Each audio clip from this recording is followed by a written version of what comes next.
Vriende, ons het laas jaar is die vraag gevra, wie is gebonde aan die gelofte? En nou is die vraag gevra, en die vraag hang in die lug, en die vraag moet beantwoord kom. Maar, nou weet ons ook, hoekom die vraag na vore kom, want in ons tyd waarin ons leef is daar nou bronne, en dis betroubare bronne, as 'n mens baie van hulle gaan raadpleeg, stem hulle baie ooreen daarmee, dat nie net die blanke voortrekkers binne in die laar was, ten tye van die aflegging van die gelofte nie, daar was 'n onbekende aantal kleerlinge ook in die kraal, of in die laar, wat agterryers was. Nou, hulle was, met ander woorde, dan nou ook die bediendes gewees. En dan, ook onverwags, die 3 Desember, terwyl die laar besig was om ook nou hulle vorm te kry, en in hulle posisie in te kom, het daar 3 Engelsmanne by hulle aangesluit, eers 2 en later 'n derde ene. Nou hulle was handelaars gewees, en vir hulle eie beskerming kan ons sê, het hulle ook in daai tyd genoem Mak Zulus gehad, wat nou nie deel was van die Zulu kraal nie, en die Zulus was min of meer 60 gewees, wat hulle ook aangesit het by die laar. Nou, die rede waarom hulle dit gedoen het, is baie belangrik. Dit was vir hulle veiligheid. Iets wat vir my mooi opgeval het ook met die erediens vanmôre is, toe Dominee Stans ook gepraat het oor die boom waarin die baie voëls was. Dit was vir beskerming. En laat ons dit sommer vir mekaar sê, die laar het gedien tot hulle beskerming, nie tot hulle verbintenis aan die gelofte nie. Nou, die konteks van die vraag in ons tyd, die vraag sou nie eintlik 'n vraag gewees het in die konteks van die voortrekkers nie, maar dit sal wel 'n vraag wees wat opkom in die konteks van ons tyd, want die konteks van ons tyd se kultuur is gelykstelling, inklusiwiteit en diversiteit. En daarom dien so 'n tipe van 'n gedagte dan ook ons tyd. Nou dan word baie buite die konteks as vanselfsprekend aanvaar, dat omdat die ander volkere ook in die laar was, daarom het hulle deelgeneem aan die verrigtinge van die gelofte. Maar ons moet baie versigtig wees om net hierdie afleiding te maak. Maar daai tyd, juis as gevolg van die uitvloeisel na die gelykstelling, die inklusiwiteit en die diversiteit waarin ons vandag lewe, is juis as gevolg van daai tyd se geen gelykstelling, van eksklusiwiteit en ook as gevolg van die diskriminerende assosiasie wat volke in daai tyd gehad het. So daar het 'n groot kultuurskuif plaasgevind van daai tyd tot nou toe. So om die vraag te vra in ons konteks gaan nie af vir die konteks van daardie tyd nie. Maar in vandag se konteks van gelykstelling en inklusiwiteit en diversiteit word daar daarom dan ook 'n baie breër aanname gemaak dat nie net die volke binne in die laar nie, maar al die volke in Suid-Afrika rondom die konteks van eenheid en nasiebou moet ingesluit wees by die Bloedrivier gelofte. En dan van daar af dan ook wat later voortgespruit het na die idee van nie meer geloftedag nie, maar versoeningsdag. Maar om hierdie konteks, om ons konteks en die konteks van daai tyd teenoor mekaar te stel, is een van die moeilikste goed om te doen. Want mense drink die water waarin hulle leef. En ons is gewoond aan die konteks van ons tyd. So, om daarom te probeer om die konteks te vergelyk met die konteks van daai tyd en in die feite te verdwaal, gaan ons almal vermoei. Dit gaan baie moeilik wees om daardie kontekste so as feite deur te gee. Ons leef ook in die era waar mense hulle nie steur aan feite nie. Feite oortuig nie noodwendig mense meer, soos in die ouer generasie. Ons het nodig vir 'n ander benadering. Nou om die vraag oor wie is gebonde aan die gelofte te probeer beantwoord, gaan ons nie die konteks gebruik nie. Mense gaan uit 'n soort van 'n outomaat altyd die geskiedenis van die verlede interpreteer in die konteks van hulle tyd. Want wie kan dink in die konteks van die verlede? Maar iets wat nie behoort te verander nie, of dit nou in daai tyd van 1838 was, en of dit nou in vandag se tyd is die ware motivering vir die gelofte. Wat is die motivering vir die gelofte? Ons kan dit dieper stel. Ons kan vra, wat is die gees waarin die gelofte afgelê was? En dan kom die argument dan nou so op. As die motivering agter die gelofte van 1838 waar is vir daardie tyd, behoort dieselfde motivering en gees ook vandag geldig te wees wanneer ons hier sit en die geloftefees herdenk. Die motivering agter die gelofte moet konstant bly om waarheid te wees, ongeag die konteks. Nou ons wat by die ware motivering graag ook wil hou, en dan ook sien wie hou die gelofte in stand vandag, is dit dan ook nie moeilik om te sien wie's gebonde aan die gelofte. Nou in die gelofte het ons vanmôre weer gehoor, word beloof dat ons ook aan ons kinders sal sê dat hulle met ons daarin moet deel tot nagedagtenis ook vir die opkomende geslagte.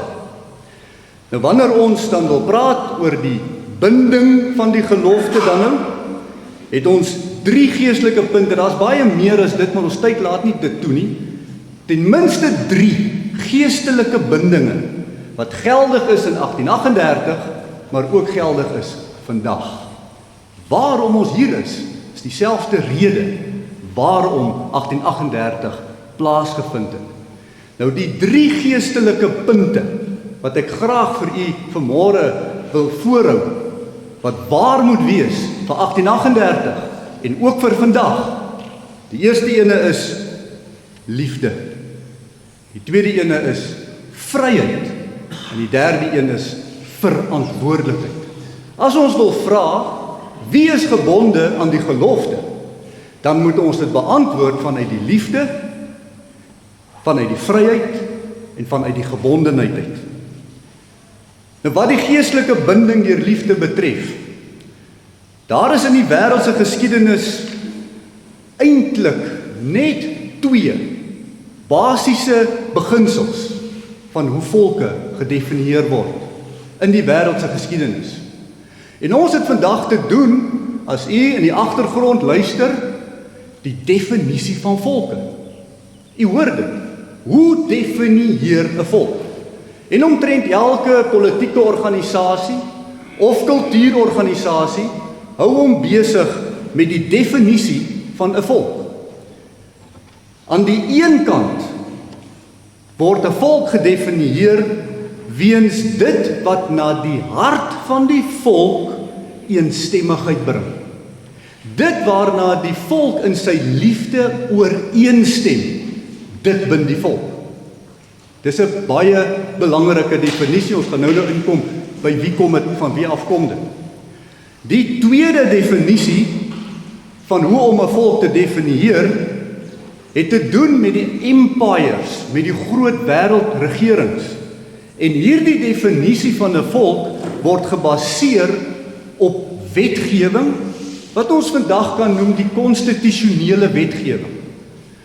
2 metodes om 'n volk te definieer. Die eerste ene is dit wat in die liefde gemeenskaplik is tot die volk. Die ander ene is die konstitusionele eenheid van 'n volk. Net die 2. Die een is liefde gedrewe, die ander een is wet gedrewe.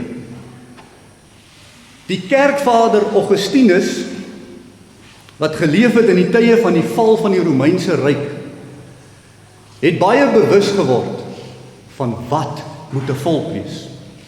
Hy het min of meer gelewe in die tyd 400 na Christus. En ons moet vir mekaar sê, kerkvader.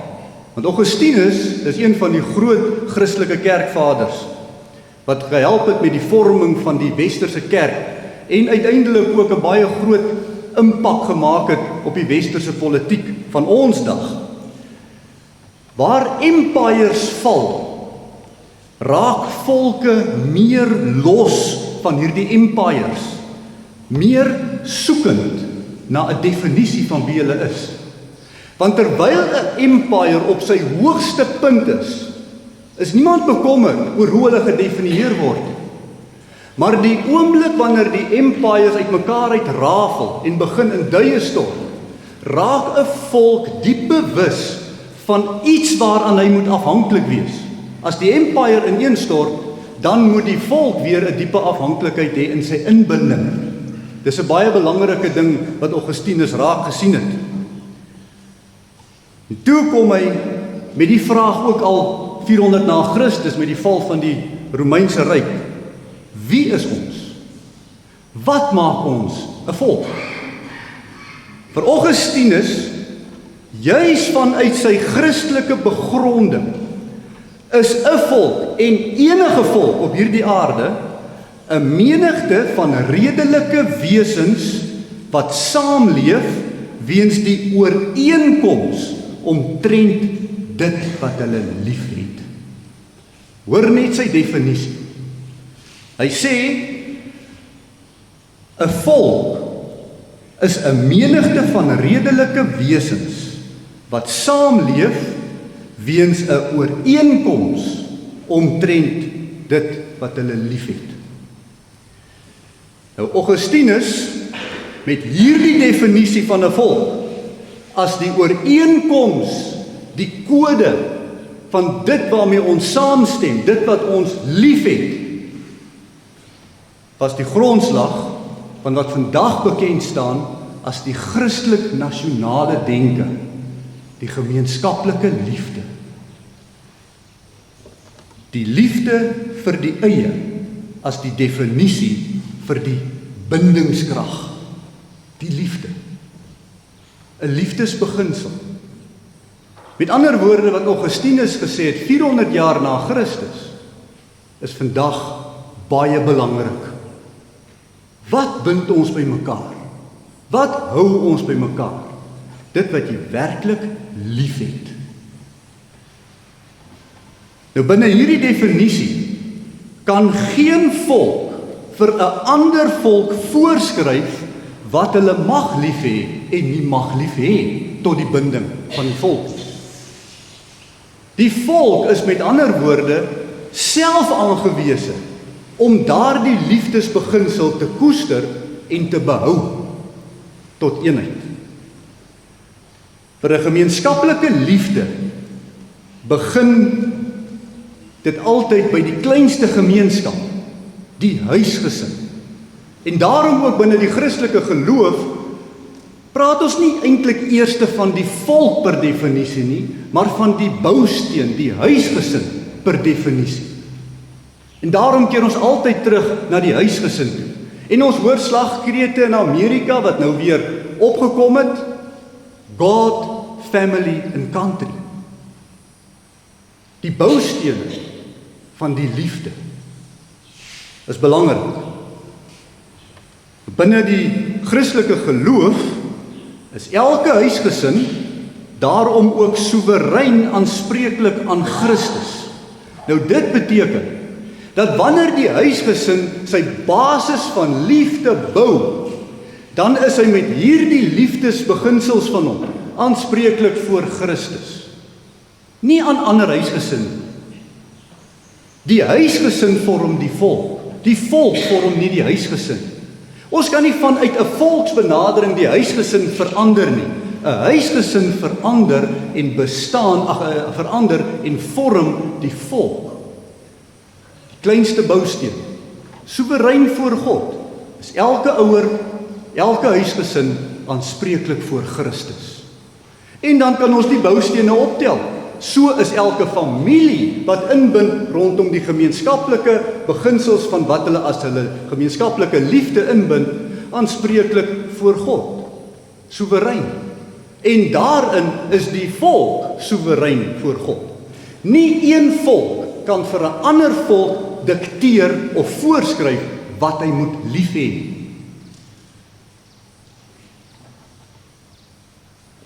Liefde is spontaan uit die hart uit. Liefde is vrywillig. Liefde is opofferend vir dit wat lief gehê word. Die bewys van die liefde is in die offer vir die saak in die liefde. Juis omdat liefde opofferend is, moet liefde grense trek. Liefde kan nie vir alles opoffer nie, dis nie moontlik nie. Liefde het grense waar binne liefde bereid is om op te offer. Liefde sluit daarom in en liefde sluit daarom uit. Daarom kan liefde nie gereël word of afgedwing word nie. Anders is dit nie meer liefde nie. Nou liefde is daarom 'n bindingskrag, maar ook 'n gevaarlike verdelingskrag, waarmee altyd rekening gehou moet word. Liefde kan nie gemanipuleer word nie. Christus sê, hy het nie gekom om vrede te bring nie, maar die swaard. Want die beginsel moet liefde wees. Liefde sluit nie alles daarom in nie. En daarom sit ons as nasionaliste met 'n konflik met die konsep van inklusiwiteit. Want waar's die grens?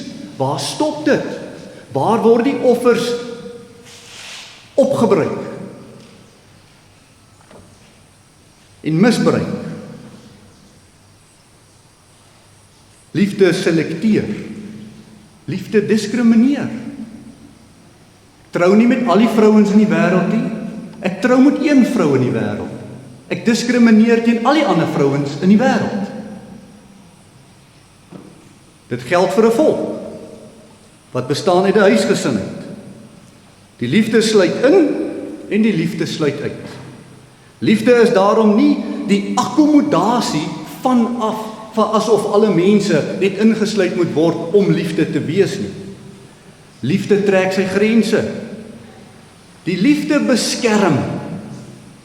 En dit is wat die waalaar van Bloedrivier was. Mooi te doen, die staan vanmôre praat oor die vele voëls in die boom. Mooi dat ook daardie boere, daai voortrekkers, bereid was om skuilings te gee vir die ander binne in die laar.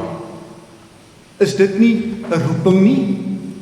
Maar hoe sal die volk sy roeping kon uitleef as die volk geen grense geken het nie? Want daar's 'n sekere vyand wat uitgehou moes word en 'n sekere vriende wat ingehou moes word. Dit impliseer nie, noem dit so, beskerming van die laar impliseer nie deelname aan die gelofte nie. Huisgesinne se liefde vorm die liefde van die volk. En huisgesinne wat verdeel is in hulle self, sal nie staande bly nie. Die reël geld vir die volk. Daarom, wat ons liefhet, is baie belangrik vir die ooreenkoms om volk te wees. En dit, geliefdes, vriende, word aangeval elke dag. Jy mag nie lief hê wat jy wil lief hê nie, maar wat jy voorgeskryf word om lief te hê. Sou jy lief wees vir die een eienskap van jou volk, dan word jy veroordeel, want jy diskrimineer teenoor 'n ander een se eienskappe. Dit is mos nie wat ons doen nie. Liefde vir die eie impliseer nie haat vir die ander nie. As 'n volk bestaan, soos Augustinus stel, uit mense wat 'n gemeenskaplike liefde deel, dan moet ons vir mekaar sê, binne daardie liefde is 'n volk se binding onbreekbaar. Onbreekbaar. Dan word so 'n volk nie meer van buite af gereël vir wat hy moet wees en wat hy lief moet wees voor nie, maar dit word van binne af gekoester en opgepas. binne die laar. Die Christelike nasionale denke of liefdes vir volk in die wêreld, en dit geld vir enige volk in hierdie wêreld, kan daarom nooit deur die magte van buite vernietig word nie. Om die nasionalisme of die liefde vir die eie, wat binne en wat 'n volk aan mekaar bind te vernietig, moet so iemand of so 'n volk homself vernietig. Hy moet self besluit om sy liefde op te gee. Havenga, een van die eerste ministers in Dr. Verwoerd se kabinet, 'n mooi uitdrukking gebruik. Hy het gesê vir enige iemand om van buite af die nasionalisme te wil probeer platslaan in 'n volk, is so goed hy byt aan graniet. En nou kan jy verstaan hoekom. Die volk moet van binne gebreek word, nie van buite. Die volk moet self besluit om dit wat hulle geestelik bind, in hierdie liefde, gemeenskaplike liefde, self te wil opgee. En die metode deur die eeue om die Christelike nasionale volke te wil vernietig in die wêreld, is in die eerste plek om hulle skaam te maak vir dit waarvoor hulle voorouers lief was. Die volgende geslagte moet skaam wees vir dit waarvoor hulle ouers lief was. En dis effektief. Dan kan jy die volk van binne begin verkrummel. 'n Skuldkompleks vernietig liefde. Voldoen ander volke aan hierdie gees van liefde van die gelofte? Dis die vraag. Voldoen die ander volke aan hierdie gees van die liefde? Van hierdie voortrekkers wat ter wille van hulle huisgesinne, hulle lewens op die spel geplaas het, die vyand vorentoe bestorm het, die vyand strategies gaan uitoorlê het, ter wille van die oorlewing van hulle huisgesinne, 'n gelofte afgelê het, God gevra het, help ons, sodat ons 'n volk kan wees vir die toekoms, en dit kan oordra aan ons kinders, gebaseer op hierdie liefdesbeginsel, kwalifiseer ander volke vir die inbinding in die gelofte? Die antwoord is logies nee. Dit kan nie wees nie. Want sou ons ander volke wou verbind tot hierdie liefde wat ons liefde is, ons stryd is, ons oorlewing van afgehang het, moet ons die volgende vraag vra. Waar stop dit? Net by die volkere wat in die laar was, of alle volkere in Suid-Afrika? En wanneer alle volkere in Suid-Afrika oor die wêreld versprei, moet dit dan die hele wêreld ook insluit? Dis tog nie moontlik nie. Dit sal selfvernietiging van die eintlike volk wees, wat die gelofte afgelê het, en uiteindelik ook die vernietiging van die gelofte self. Want wie kan lief wees vir die gelofte, soos die blanke Afrikaner voortrekkers was? Dis die liefdesbeginsel. Teenoor Augustinus se liefdesbeginsel as 'n definisie van volk wees, was die persoon met die naam van Cicero. Nou Cicero het wel baie te doen gehad met die demokrasie van 'n land, maar hy het die demokrasie net vasgebind op 'n konstitusie. Nie met die liefde in die konstitusie nie, maar die wetgewer van die konstitusie. So wat Cicero toe gedoen het, is sy definisie van 'n volk. Dit was 'n klomp mense wat saamgesnoer is deur die ooreenkoms aangaande reg en voordeel binne die reg, die konstitusie. 'n Volk word volgens hom slegs gedefinieer deur 'n klomp mense wat saamstem oor die grondwet waarmee hulle saamstem. Nou die ophou van hierdie wetgewer of die ophou van die grondwet is dan volgens die definisie die beskerming van die identiteit van die volk. En toe Rome in sy konstitusie val, Toe is daar nie meer iets wat die definisie van die volk kon ophou, behalwe terug te gaan na die geestelike waarhede van die liefde wat volkere en nasies na mekaar toe bind, die beginsel van die volksnasionalisme. Of dan nou vir ons in besonder die Christelik nasionale denke. 'n Volk word, verskoning, hierdie idee van 'n volk wat dan nou gedefinieer word deur die ooreenkoms, deur wetgewing, het ook 'n baie diep geestelike oorsprong. Die oorsprong van dit sal in die Bybel optel, kom van die Jode af. Hoe? En u sal verbaas wees. Die beste manier om dit te verduidelik, is die wetgewing rondom besnydenis. Want dit was die reël van die Joodse volk.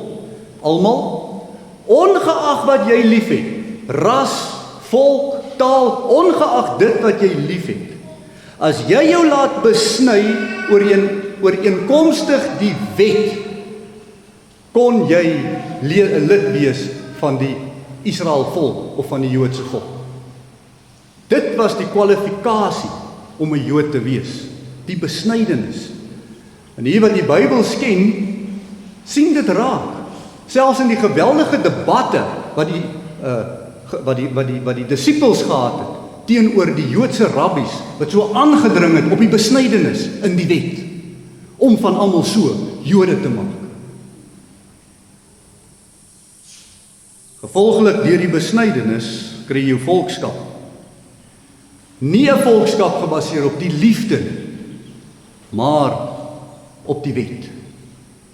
Sien u hoe loop hulle uitmekaar het? En wanneer die wettiese volk alle grense van verskille kan verwerp, behalwe die besnydenis, al die grense soos rasverskille, taalverskille, vaderlands liefdeverskille, noem dit as jy wil, patriotisme wil ignoreer, is dit juis die liefde wat teenoor dit staan en die patriotisme aanmoedig, die liefde vir die eie aanmoedig. Want uiteindelik wanneer 'n konstitusie platval, is daar net een manier om te oorleef, en dit is wat ons nodig, wat ons inbind in die liefde. Liefde vir die eie ras, die taal en die vaderland.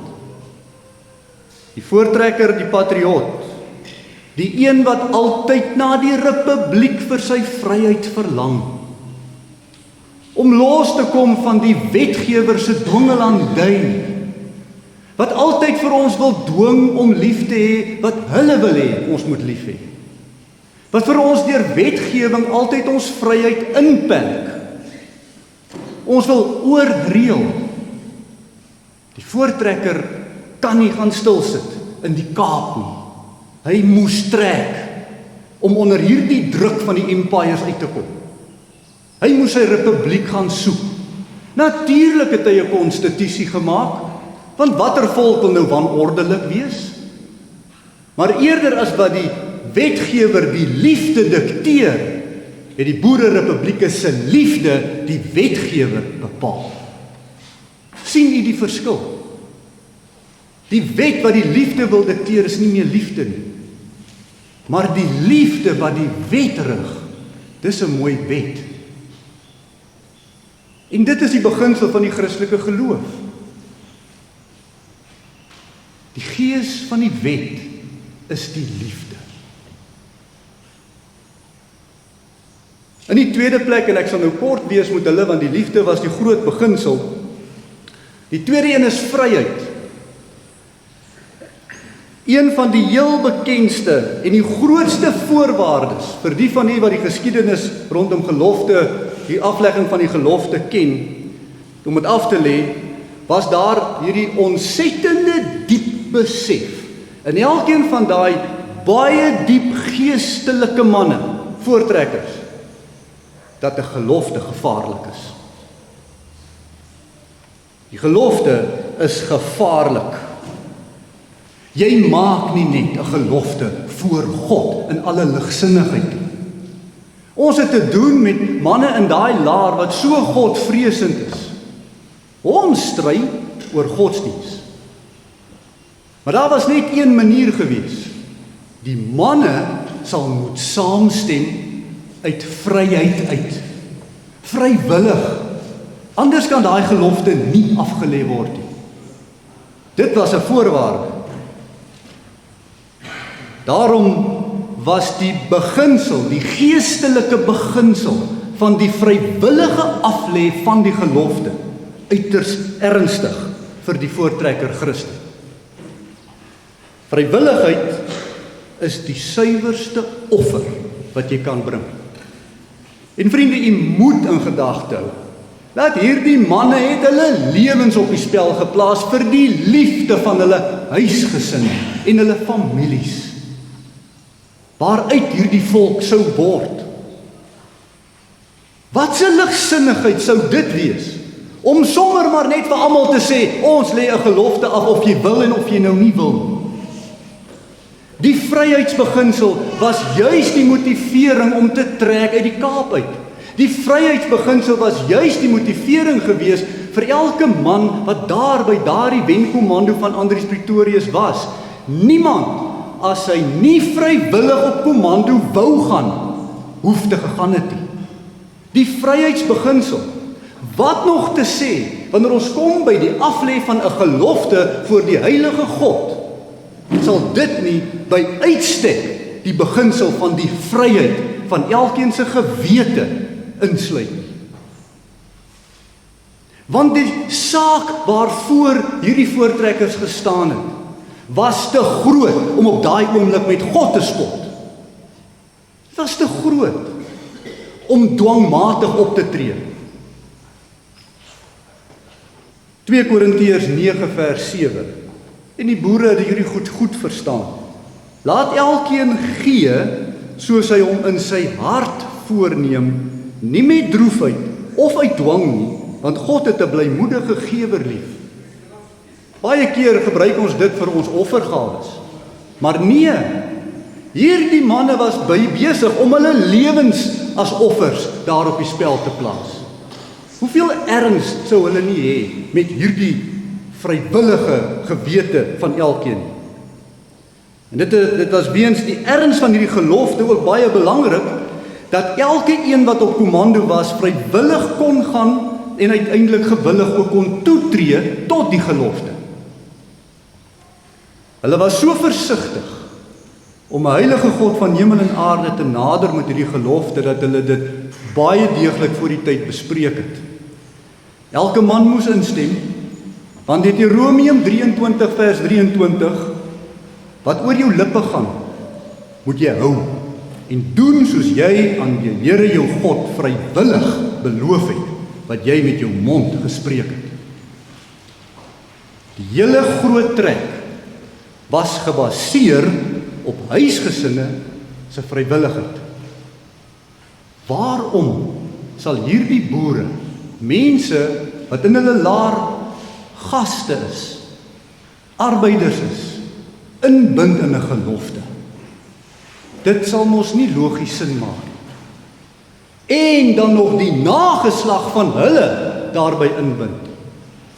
Dit sal die gees van die vrywilligheid totaal weerspreek. Want daar was hierdie 468 man, plus minus, party sê 472, wat vrywillig eerste almal moes sê ja. Dit sluit nie die ander 60, 100 plus dalk in. Hierdie manne moes hulle huisgesinne verbind. Gevolglik die volk wat daaruit voortspruit. Hulle vrywilligheid is die uitvloeisel van die beginsel van die liefde. Weereens terug by die liefde. Ek vra u, sou u regtig dink dat die ander in die laar ook so dramaties sou wees? Dink u hulle families was bedreig dat hulle die gelofte moes aflê? Dink u hulle volk se voortbestaan was bedreig dat hulle nou so 'n ernstige gelofte moet aflê? Glad nie. Dit het hulle nie geraak nie. In die konteks van daardie tye het arbeiders nie eers 'n stemreg gehad nie. As ons moet iets noem van die konteks. En die ernstige gees en die diepe oordeenking waarmee die voortrekkers hulle eie nageslag verbind het aan die gelofte, sou hulle nie die gevaar geloop het vir hulle eie nageslag om ligsinnig om te gaan met die vryheid wat so 'n gelofte vereis het nie. En dan sommer by willekeur ander volkere, later soos ons sê, sommer oor die hele wêreld, almal inbind in die gelofte in. Dis 'n begrensde, spesifieke gelofte vir 'n spesifieke volk. Net iemand wat ligsinnig is oor die gelofte sal argumenteer dat die gelofte alle volke moet insluit. Ook vandag vind ons geen vrywillige deelname van ander volke om vrywillig te wil deelneem aan die gelofte. As dit so was, dat hulle ingebind was dit ons taak om te sorg dat alle volke ingebind word in hierdie gelofte. En dit het nog nie in die geskiedenis gebeur nie.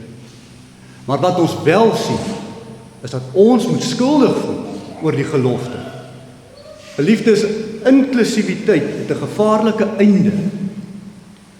Die einde van inklusiwiteit is die absolute sin van onverantwoordelikheid. En dit bring ons by die derde punt. Die gelofte was nie net 'n kreet vir die hulp van God nie.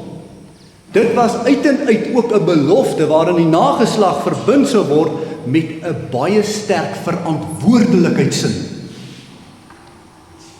As enige ander volk gebonde was deur hierdie gelofte, het ons verantwoordelikheid geval om hulle verantwoordelik te hou vir die gelofte. Maar dit was nie die opdrag nie.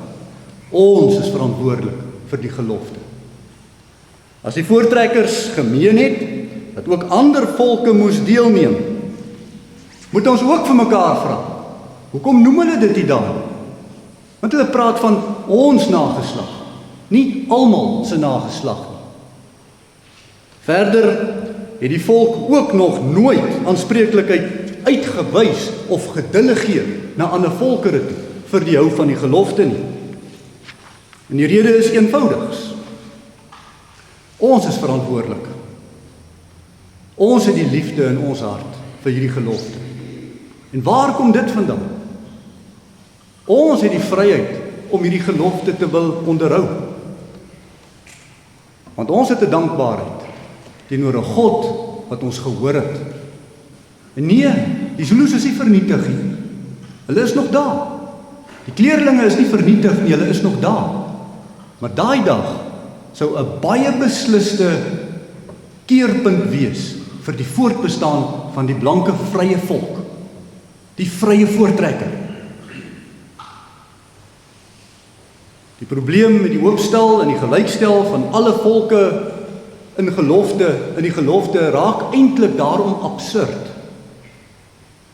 As almal ingesluit moet word, watter volk moet verantwoordelikheid hou? En as almal verantwoordelikheid moet hou, het niemand meer verantwoordelikheid nie. Jy ken die beginsel. As jy nie iemand verantwoordelik maak nie, gaan niemand verantwoordelikheid aanvaar. As ons hierdie gelofte wil oopmaak vir almal om verantwoordelikheid te aanvaar, dan gaan ons ook nie meer verantwoordelikheid aanvaar. Sien jy die aanslag met inklusiwiteit vir die voortbestaan van die gelofte? Dis 'n reël. Ons almal ken dit. Iemand moet verantwoordelikheid vat.